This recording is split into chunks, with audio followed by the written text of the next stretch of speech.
Në ditën e dëshmorëve me homazhe janë kujtuar sot Ramadan Rexhepi, Adidasi e Imre Halili. Familjarë e bashkëluftëtar kanë kujtuar sot sfidat në për cilat ka kaluar Kosova e sfidat që kanë kaluar vetë dëshmorët Adidasi e Halili. Imre Halili nga Gaçka ishte bashkuar ushtrisë çlirimtare të Kosovës në prill të vitit 1999, ndërsa shërbeu në zonën e Brodit. Ai ishte student i mjekësisë në atë kohë dhe kontributi i tij ishte i veçantë, duke ofruar ndihmë të panumërueshme për ushtarët dhe civilët e prekur nga lufta. Babai i tij, Habit Halili, ka thënë se kujtimi për të birin është i përditshëm, ndërsa nuk e ndan nga mendja as sakrificën e familjes Jashari. Unë falenderoj familjen e Adem Jashari, i cili i ka dhënë 44 haftar për ditën e sot, ku sot na pikdojmë këtë liri. Jo veç Ademi, po edhe qirt, edhe Agim Ramadani, edhe Zaje Pajaziti.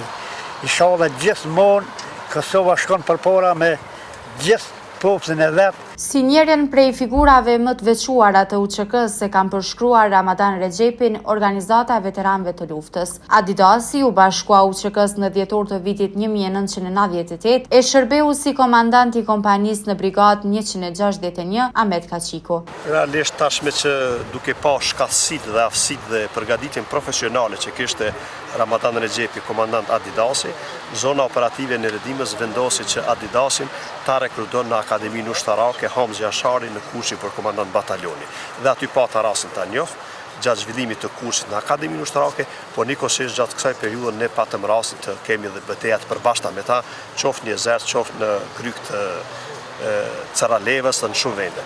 Dhe mbi bazën e asaj mund të konkludojmë se Adidasi vërtet kishte një shpirt dhe një art luftarak të një luftari të lirisë, gjë që dëshmoi edhe në betejat të tjera deri në ranin e tij heroik. Dëshmorët Ramadan Rexhepi e Imre Halili ranë heroikisht me 5 maj të vitit 1999, duke dhënë jetën për lirinë e vendit.